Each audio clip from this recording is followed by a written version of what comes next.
वृक्ष का 200-300 साल पुराना उस वृक्ष का दर्शन आप करेंगे।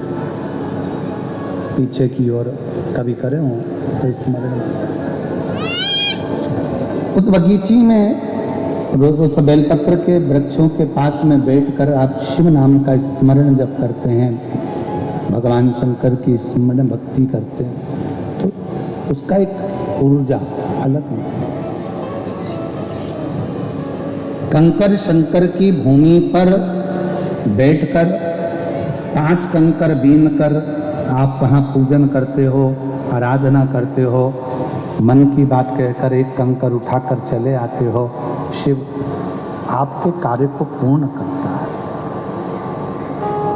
फिर निवेदन करूं, सब दूर से जब धक्के खा लिए हों, कहीं से काम ना बने, बहुत हार चुके हो, तब एक बार मेरे कुबेरेश्वर बाबा के धाम में जाकर उसकी आराधना करते हैं। और जब वो देना चालू कर दे, तुम्हारी झोलियां भर दे, खुशियां दे दे, फिर उसके दरवाजे पर जाना बंद मत करो। साल में, 2 साल में, 6 महीने में, 3 महीने में, 1 महीने में जाते उसकी आराधना करते। एक बेलपत्र नंदी ने लेकर शिव जी के कंठ पर, जब विषम परिस्थिति होती है और उस परिस्थिति से निकलना होता है, तो बेलपत्र को ये आज कहना पड़ रहा है। कथा निकली है बेलपत्र की, इसलिए कह रहे हैं, नहीं तो हम कहते नहीं। कई लोग कहते हैं गुरुजी आप कहते हो कि पूरी मेहनत करो, परिश्रम करो, पूरी मेहनत करने के बाद जब एग्जाम देने के लिए या किसी कंपटीशन एग्जाम में बैठ रहे हो, तो एक बेलपत्र के बीच वाली पत्ती पर शहद लगाकर, शिव को लगाकर फिर जाओ।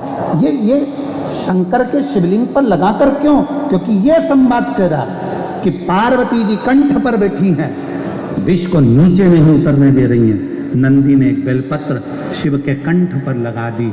विषम परिस्थिति से निपटने के लिए शिव ने अपने नेत्र खोल दिए, अपने नेत्र। शिव तत्व की प्राप्ति एक बेलपत्र का स्मरण, एक बेलपत्र की छांव हमारे जीवन का सुख प्रदान कर देती है। आगे सुंदर ईसर जी, गोरा जी जिस कथा को श्रवण कर रहे हैं, तुमरुका जी जिस कथा को सुना रहे हैं, चंचुला देवी अपने पति बिंदुक के लिए जो कथा का स्मरण कर रही है, वो कथा को श्रवण करते हुए 12 ज्योतिर्लिंग का स्मरण कराया। चंद्र पर काया का रोग हो गया तो शिव जी ने ही उसे मुक्त किया।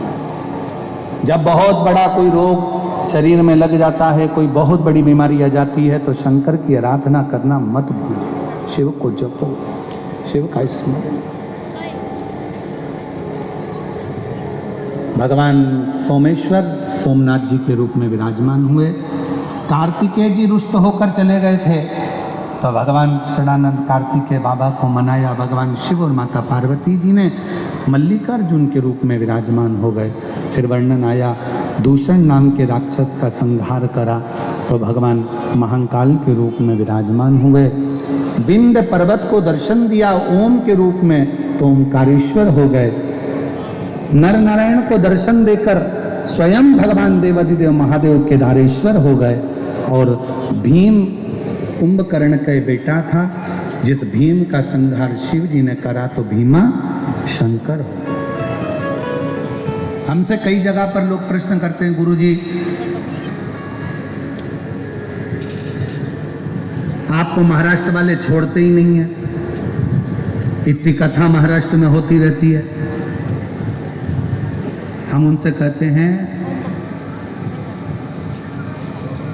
पूरे भारत में जितने प्रदेश हैं, उन प्रदेश का अंदाजा लगाओगे तो किसी किसी प्रदेश में तो शंकर भगवान का ज्योतिर्लिंग नहीं है, और कुछ प्रदेश ऐसे हैं जहां पर शिव जी का ज्योतिर्लिंग विराजमान है।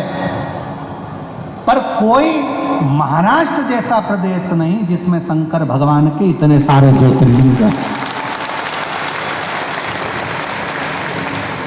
कोई महाराष्ट्र जैसा प्रदेश नहीं जिसमें शंकर जी के इतने ज्योतिर्लिंग, बाजू में कृष्णेश्वर, भीमा शंकर, त्र्यंबकेश्वर, वैद्यनाथ, नागेश्वर, आदि आदि, कितना कितना दर्शन, कितना दर्शन। कुछ तो हे महाराष्ट्र वालों,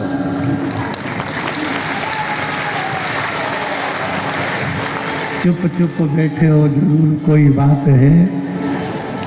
और निश्चित है महाराष्ट्र वालों की रिश्तेदारी शंकर जी से कोई पक्की है, ये पक्का, कोई धमदारी से कुछ तो है।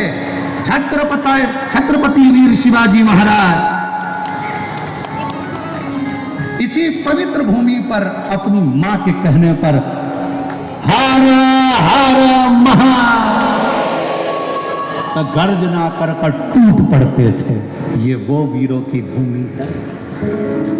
भारत की भूमि पर महाराष्ट्र भक्ति और शक्ति दोनों को बल प्रदान कर देती है। भारत की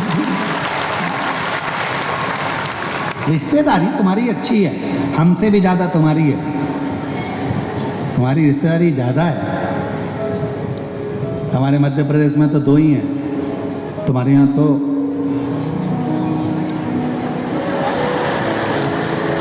अब आधी कमरिया पे साड़ी महाराष्ट्र वालों की, हमारी दमदारी ज्यादा है।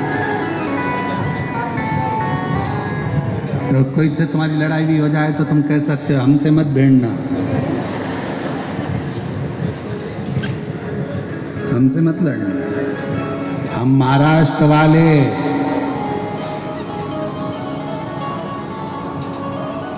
शंकर जी का पूरा परिवार यही है। पूरे खुद तो बैठे भोलेनाथ, माँ जगत जननी दुर्गा को भी बिठा लिया, और दुर्गा को बिठाया तो बिठाया पूरे 8